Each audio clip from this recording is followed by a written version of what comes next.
to activate the seer anointing. I remember when I was a young Christian, I didn't know much about spiritual gifts and things like that. I got born again in a Pentecostal church. I was not brought up in a traditional church. I didn't have any, can I say, what can you call it? My dad he was he worked on construction, and he traveled all over the country building roads, and we went along. I think I was like in 11 different schools, So we didn't settle down at a place, and we didn't stay there very long, and we had to move on. And so I wasn't in church. I never went to church. Very seldom. Only with funerals, things like that. So I didn't have all the doctrines and things, And then what happened, when I came back from the border, I was on the border for 3 months. That was after Johan was born. He was a baby. And there, the Lord started working with me. I didn't know it was the Lord, but the Lord was beginning to work inside of me. And I was taking a hard look at my life. And the more I looked at my life, the more depressed I became. And I realized, if I should die now, what happens to my family? And I had such a, in my heart, I had a pain in my heart. And I decided there, when I go back now, I want to change my life. But I didn't know how. I didn't know how to change my life. At that time, I was really a social drinker. I loved my lions, not castles, but lions, and, And so I was not living for the Lord. I was living for myself. I didn't know the Lord. Didn't know Him. I was lost. Very deep. So when I came back, things have changed here. My wife moved from Waiteville. We stayed in Waiteville in a flat there. So what happened while I was at the border, they sold the flat, and my wife had to move back. She moved to Meyerton, into her brother's house here. So when I came back, I was living in Meyerton. I didn't know God had a plan for me. He had an appointment with me. And I was back about maybe 2 weeks, and one night there was a knock on the door, and the pastor came in. And he came to speak to me, because while I was away, my wife and my sister and my mother, they asked for a pastor, and somebody referred them to this pastor, and he came to see them, and he led them to the Lord. And so he asked her, "Where's your husband?" She said, "No, he's on the border, but he's coming back." So he said, "Okay, as soon as he's back, I'll come and visit." So he came. And that night, he came to my house, and he started confronting me, and with things in the Word and so on. And I said, he invited me to church. And I said, "Okay, I'll go." And then we went to church. And it was very strange. It was radical. Come on. Ek was nie 'n kerkoukie nie. I didn't know about happy clappies, and I didn't know about speaking in tongues and prophesying, and the strange language and all these things. I didn't know about that. I thought, I was looking for a window or a door or something just to get out of this place. So I didn't go back again. I think it was just a week or so. There was a pastor again, came to see me again. So I thought, well, I'm going to tell this pastor tonight they are lost or something, something's wrong there, because they speak in these different languages, and amen, and, people talking with the pastor and things like that. And so I asked him about this thing about tongues. You know why tongues bother us so much? Because it's supernatural. Can you say amen? It's a key. It's a Holy Spirit key to deeper things in the Lord. It's an activation. So I said, if you can show that to me in the Bible, maybe I'll believe. He took me to the Bible, and he showed me in the Bible, and I didn't have an answer. Every question I had, he answered it from the Word. So I had to give in. He said, "Okay, will you come?" I said, "Okay, I'll come." So I was a man of my word, even before I got saved. I said, "I'll come." And I went again.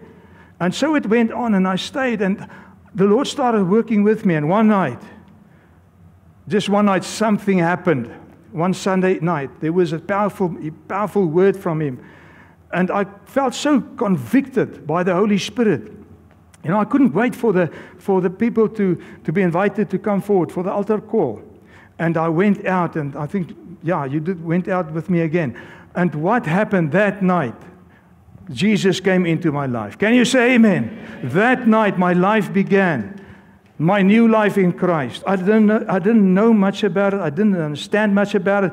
But from there, on the next morning, to me, it looks like the whole world changed. You know, the grass was greener. I was like in love with everybody. I just wanted to love people and tell them about Jesus. Come on now. Something happened. I was born again. Say to somebody, I was born again.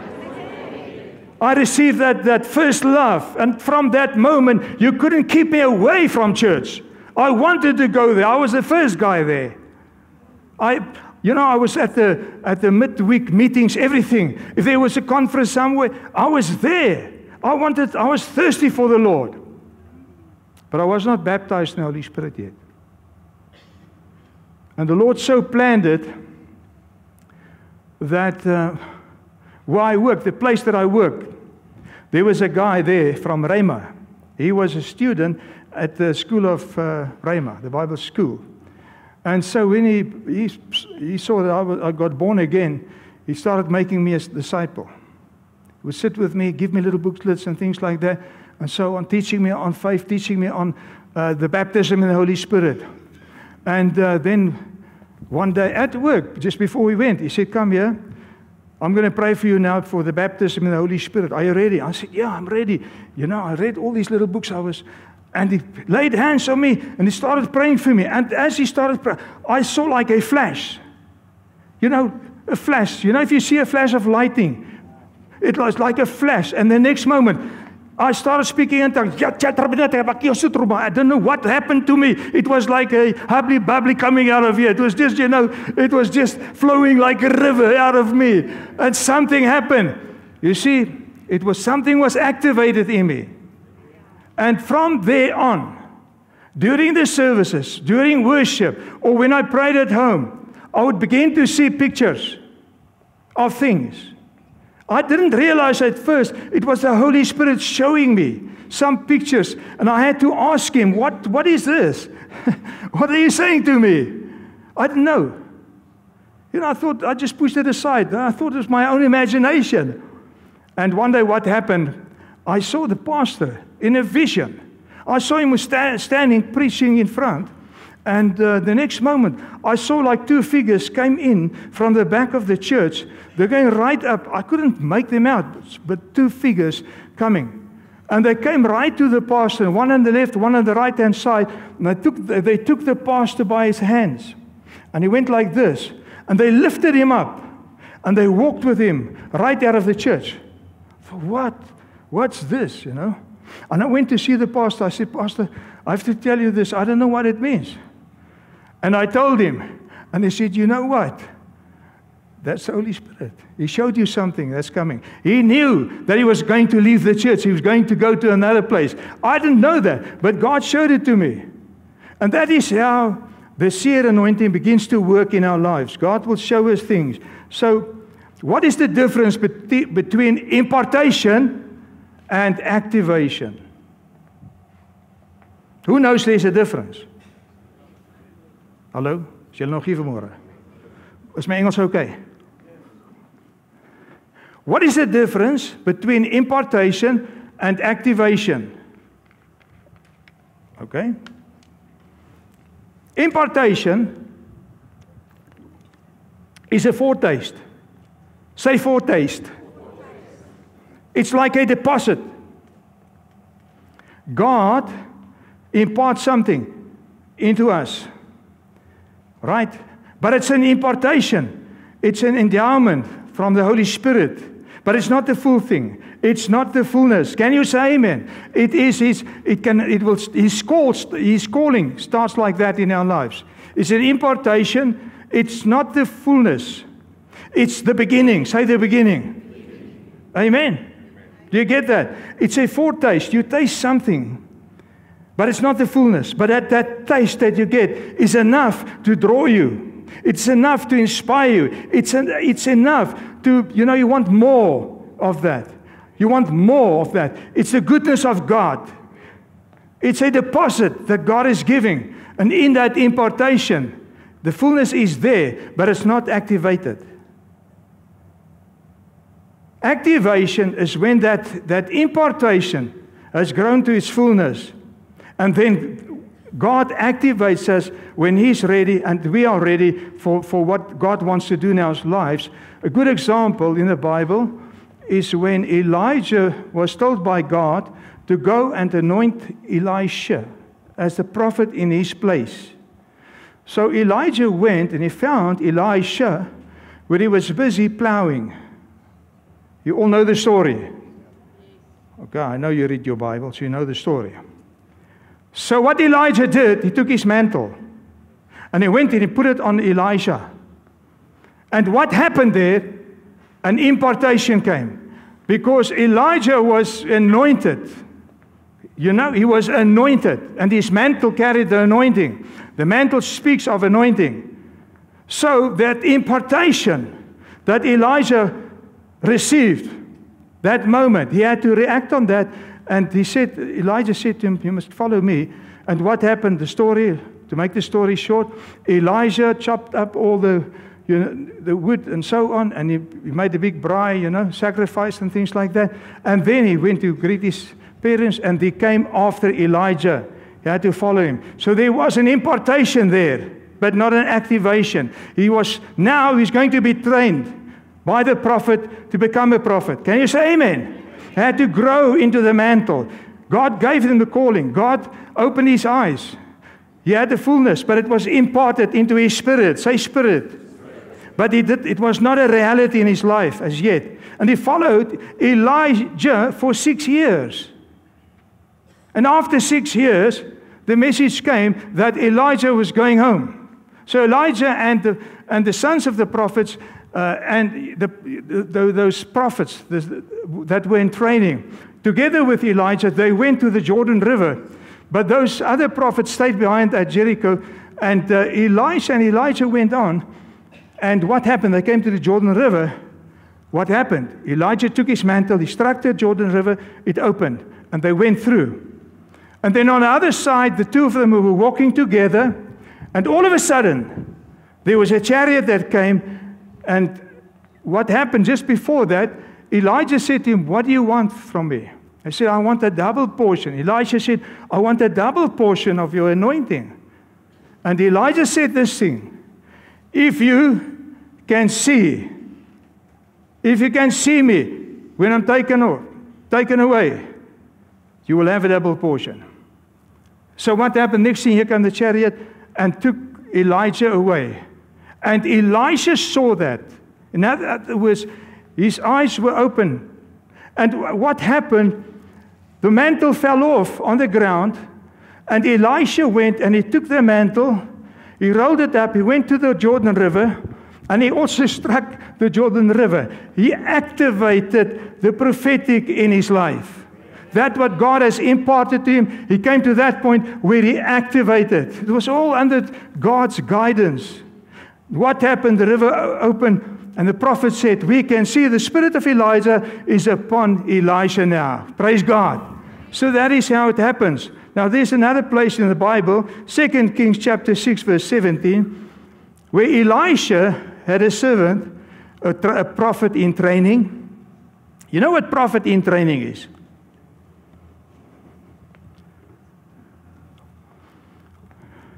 When you are in the pit, P-I-T, you're a prophet in training.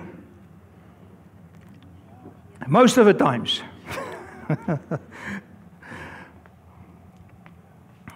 It happened that Elisha and his servant was at a certain place, and the armies gathered together. And next morning when the servant got up and he opened the tent door, and he saw all the armies of the enemies. They were surrounded by the armies of the enemies. And he got a fright. He was fearful. And he told Elisha. And then Elisha prayed for him. He said, then Elisha prayed, oh Lord, open his eyes and let him see. The Lord opened the young man's eyes, and when he looked up, he saw that the hillside round Elijah was filled with horses and chariots of fire. So what did he see? He didn't. Now he saw in the Spirit. Now he saw the Lord's armies. Why? Because his spiritual eyes were open to his fullness there. Praise God. There was an activation. Are you getting it here this morning? Right. Now let's talk about the new birth.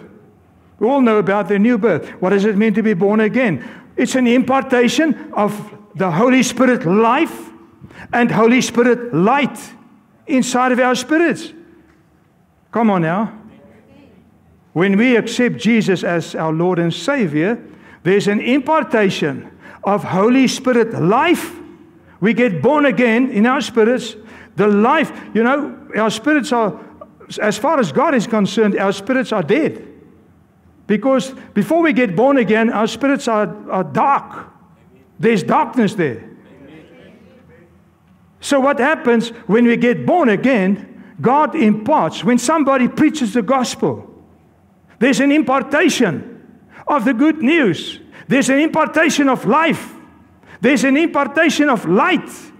And we hear, and that light and that life goes into our spirit, and there's an impartation of the Holy Spirit in our spirit being, the spirit man, and we come alive by the power of God. Can you say amen? There's an impartation, but it's the beginning. It's not the end. And unfortunately, many children of God stays there. That life and that light that is there, and all the gifts that came, I believe that when God imparts at new birth, He imparts everything. It's like a download, a spiritual download from God. But it needs to be worked out. It needs to come to its fullness. Can you say amen? It needs to begin to work in our minds, in our souls, and also in our bodies, and in our daily lives. We can't stay there. We can't allow it to stay dormant. God wants us to come to the place where it's activated, because once we get activated in that, what God has downpoured into our spirit at the new birth, it's powerful. Then we are living in the fullness, in the plan and purpose of God, and also the gifts that He has given to us. Does it make sense? Amen. So, here, in the book of Acts, the Apostle Paul got his great commission. The Lord said, and I will rescue you from both your own people and the Gentiles. Because Paul, the Lord told him he was going to have a lot of persecution. Now the Lord says to him, I will rescue you from your own people, the Jews, and the Gentiles, the rest of the nations, the unbelievers. Yes, I'm sending you, say sending, to the Gentiles, to open their eyes, so they may turn from darkness to light, and from the power of Satan to God. They will receive forgiveness for their sins and be given a place among God's people who are set apart by faith in me. That's the commission he got from the Lord Jesus. Now here in John chapter 3 verse 3, Jesus replied, I tell you the truth, unless you are born again, say born again, you cannot see. You cannot see the kingdom of God. Why? Because if we are not born again, we are still in darkness. But the moment we receive the Holy Spirit in our spirit, and we are enlightened by Holy Spirit, we receive divine light, we receive illumination. Can you say amen? We can begin to see the kingdom of God. When we read the Bible, all of a sudden, the Bible is much, much more clearer. There's more understanding after you got born again. And there's a hunger for the Word of God. That's one of the clear signs that somebody got born again. That hunger they have for the Word of God. So Jesus said, unless you are born again, we can be religious. We can do everything about Christianity. But if we are not born again, we cannot see. We cannot see. We cannot comprehend. We cannot understand the kingdom of God. Because the kingdom of God is invisible. The kingdom of God presently is a spiritual kingdom. But there's going to be a time when the kingdom of God will manifest on this planet. It's going to come in its fullness and its power. Come on. Hallelujah. So, what is the seer anointing? I'm glad you asked that. What is the seer anointing?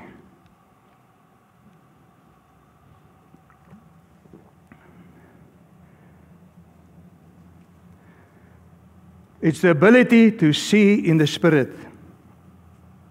It is like night vision. Now, maybe the ladies won't know what night vision is, but the men knows, because a lot of the men are hunters. So you get like binoculars and telescopes that you can see in the dark. It's like infrared, I think, but it's actually military. The military uses that in the night for the soldiers. I don't know, if you've been in the army, I'm sure you must have looked through binoculars and so on, that's got night vision. And you can see it like there's a buck, you can see things that are got this heat, infrared. You can see somebody trying or hiding behind a tree. You can see your enemy. Come on. This is what the seer anointing is. God gives it to us so that we can see the evil schemes of the enemy. And he cannot come against us, and we didn't even see him. But when we are activated in the seer anointing, we are not ignorant of the schemes of the devil. Because we can see him in the Spirit. Because we're in light, but he's in darkness. And we have got spiritual night vision. Praise God. We're living in this world. This world is dark, but we are light. Come on. We are light.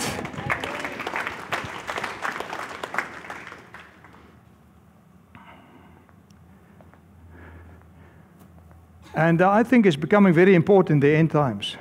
Because in the end times, the darkness becomes even greater. The Lord says, stand up, rise up.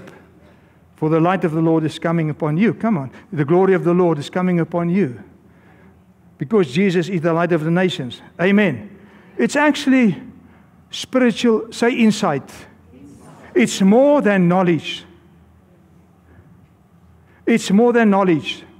We can get knowledge from studying. We can study the Word and we get knowledge. It's more than wisdom. By working out knowledge in our lives, walking after knowledge, we grow in wisdom. We gain experience. We gain wisdom through experience. Okay? Die gryskoppe is die wyse ouens. Right. But insight is something more. It is knowledge and wisdom and revelation. Say revelation. Revelation. Revelation. It's like the Holy Spirit switch on a light. Come on. There's something in your spirit that goes like that. It's like a light that's switched on. And all of a sudden, there is an understanding what is happening. There's an understanding of what God wants. There's an understanding of what things you need to do. There's an understanding which way you have to take. It's like Holy Spirit light, just like that, coming on. That's insight. Now that's lacking. That's lacking in the world. But we as children of God, we have got Holy Spirit insight in many situations. And sometimes with that, we get the word of wisdom, word of knowledge that are gifts from God, prophetic gifts. And we can give insight to people. We can reveal something to them. Amen. Praise God. So I looked at what the dictionary says here about this enlightenment. Now you can read it there. I'll read it for you. The Holy Spirit provides enlightenment by revealing spiritual truths and guiding understanding, especially in a Christian context. This divine illumination enables believers to comprehend the will of God and the teachings of the Bible, leading to a transformation of the mind and spirit. Enlightenment is not solely an intellectual exercise, but a spiritual one that brings one closer to God and helps align a person's conscience with the divine truth. Come on, isn't that beautiful? That is put so beautiful. We can go and look at it and read it over and over.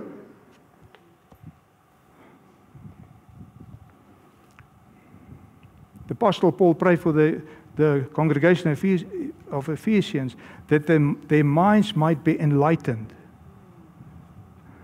We need to pray that as well, that we may be enlightened.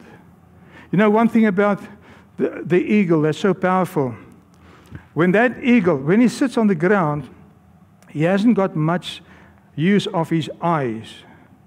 Because I can say, apart from what do you call those things? The claws. The eye of the eagle is probably the most important, but he also needs his wings. Right. But when he's on the ground, he's not really going anywhere. And those things don't help him very much. But once he begins to flap his wings and he begins to soar, he goes up. Okay? And I'm sure you've watched an eagle. As he gets higher and higher and he gets into the wind streams, he begins to stop flapping. Okay, and then he will begin to catch the wind. And then he's soaring. He's there. He's right there at top, at the highest place. Then at that place, his eyes becomes very, very important. Because then he can see for over 3 kilometers. He can see his prey. Hey, that's long, eh? It's like 1.5 miles, more than 1.5 miles, I think. He can see his prey from that height. And he can hang there for hours. Just, you know, wat sê, jy sweef net daarbo. Hey? The wind is holding him up. And this is what it means for us when we into the Spirit of God. The Spirit of God will lift us up. And we do nothing really. We just hold our faith, you know, 5 wings out. And the Holy Spirit keeps us there. And we can see. We've got vision right around. And we can see very far. Can you say amen? Because that's so important in the end times. We can see very far, but we can also see very clearly.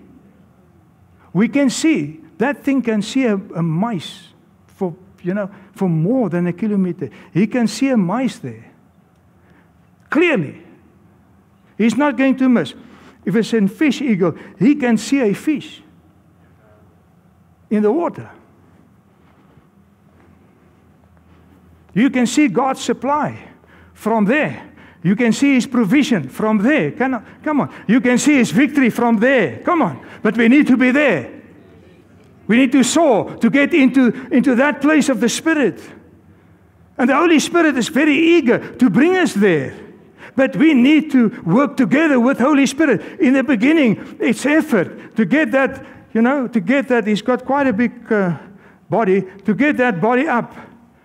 It's faith. You need faith to go up. But you get to the place where the stream will pick you up. Come on. And that stream will begin to lift you up. By the grace of God. Now, Jesus said something. He said, Jesus spoke to the people once more and said, I am the light of the world.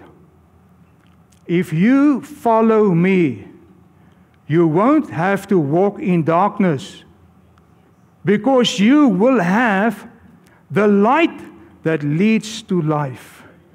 Praise God. Give Him a praise offering.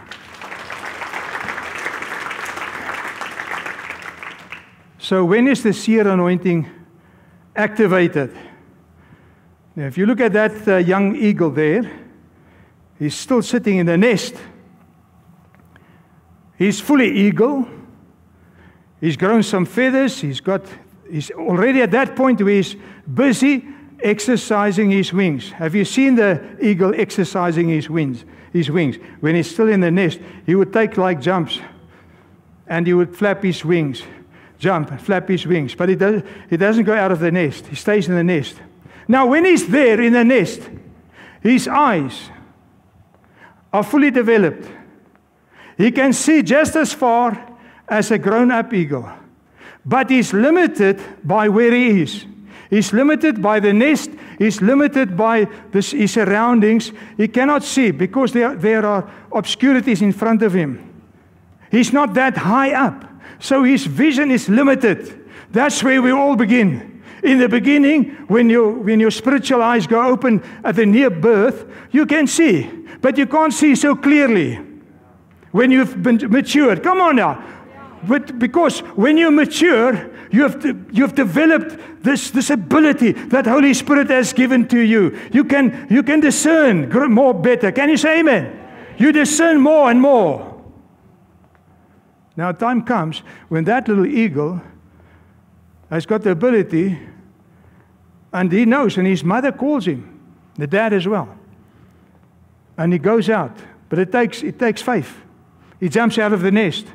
You see, many of God's children are still sitting in the nest, still practicing their wings. But the time is now to jump out for many, to go out, to soar.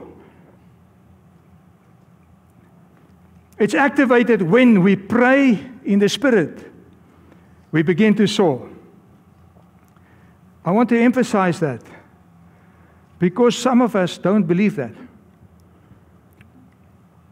Most of us do. Now, I'm not speaking about praying in the Spirit for 5 minutes and stop. I'm saying, if you really want to soar in the Spirit, you need some quality time praying in the Spirit with the Lord.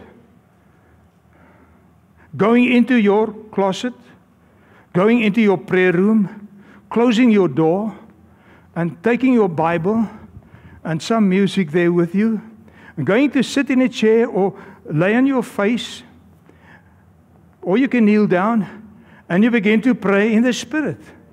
Now, you begin to pray in the Spirit, and it's like, I want to use an example here now, you can understand. It's like on a very hot day, you are thirsty, and you say, oh, there's a tap.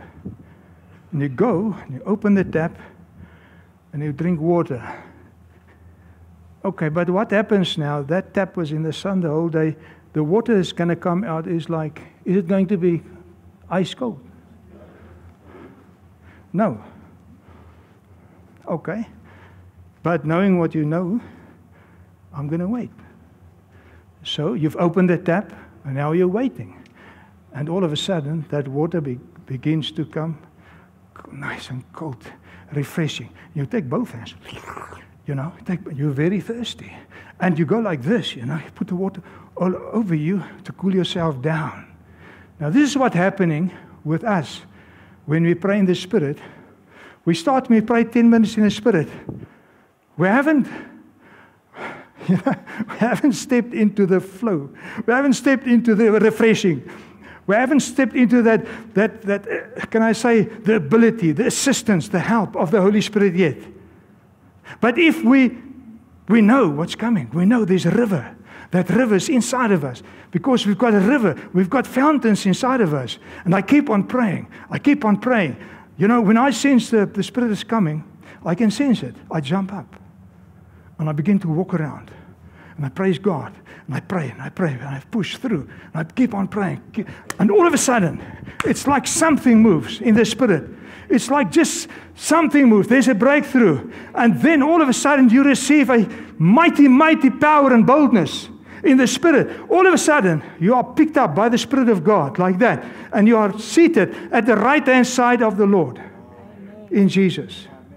Your problems look like small. Your faith is like energized. There's an activation takes place. And your worship is like in spirit and truth. That's another way to activate the Holy Spirit, is to worship in spirit and truth. Worship in spirit and truth. Waiting on God. Don't be in a hurry.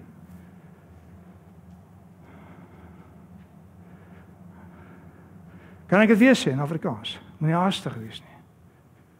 God is not in a hurry. And He wants to meet with us. God is not He's not a God that we can switch like a button. We switch Him on. No. We have to make time for Him because He wants a relationship with us. God is serious with us. He wants to impart things to us that, we cannot receive from Him unless we are positioned for Him. So we position ourselves by worship, waiting on the Lord, and by praying in the Spirit. Praying in the Spirit. Can you say amen? And so when God sees we are ready, then He comes and He imparts. He gives us answers to our prayers. He speaks to us. He gives us a vision that will move us forward, that will change us, that will change circumstances. Let me tell you, I'm not boasting in myself. You know that. If I speak about this, I'm speaking about God's gifts and God's grace. All of us needs grace from God. Amen. The other day, I was sitting in my car. My wife went somewhere into a shop. And I was sitting in the car, and all of a sudden, there was like one of the men in church. His face came before me. I started praying for him. I'm doing that, when God shows me somebody, I'll pray. I'll intercede for that person. I was praying. All of a sudden, I saw a vision of him. Now, I know his situation. His situation was like very tough with his work, and he was battling. He's a businessman. And what happened? All of a sudden, I saw this huge door. Like a huge door. It's, I thought, what's that? But the door was shut. And the next moment, I saw the door went open. It was like a door that was on the wheels, the wheels. It was pushed open. And I saw somebody taking a measuring tape and measure the door. And I said, Lord, what's that? And I heard the Lord and understand what He's saying. The Lord said to me, I'm opening up now a big door for this man, and it's not natural. It cannot be measured by man, but by what I'm going to do in his life. Yeah, I was so excited. I phoned him. I said, listen, I received this from the Lord. And he said, oh, thank you so much. And what happened? It was maybe a month or so after that. He's now in that door. The door is beginning to open now for him. And he's got so much work now, he doesn't know what to do with all the work. Tell you. It's that powerful. It's powerful. And glory to God. Amen. Say glory to God. We are instruments. Glory to God. Here in Ephesians 6 verse 18 it says, pray in the Spirit at all times. So if somebody doubts praying in tongues, praying in the Spirit, same thing, here's a scripture that gives you, if you believe the Bible, you can come and speak to me. Pray in the Spirit at all times. Have you prayed in the Spirit over your food? You can, because the Bible says at all times. And on every occasion. Why? Because it's so important for God. Stay alert and be persistent. Say persistent. Persistent means you like a bull terrier. You're not going to give up. And in your prayers for all believers everywhere. Also worship and wait. But they who wait for the Lord shall renew their strength. They shall mount up with wings like eagles. They will soar. They shall run and not be weary. They shall walk and not faint. Praise God.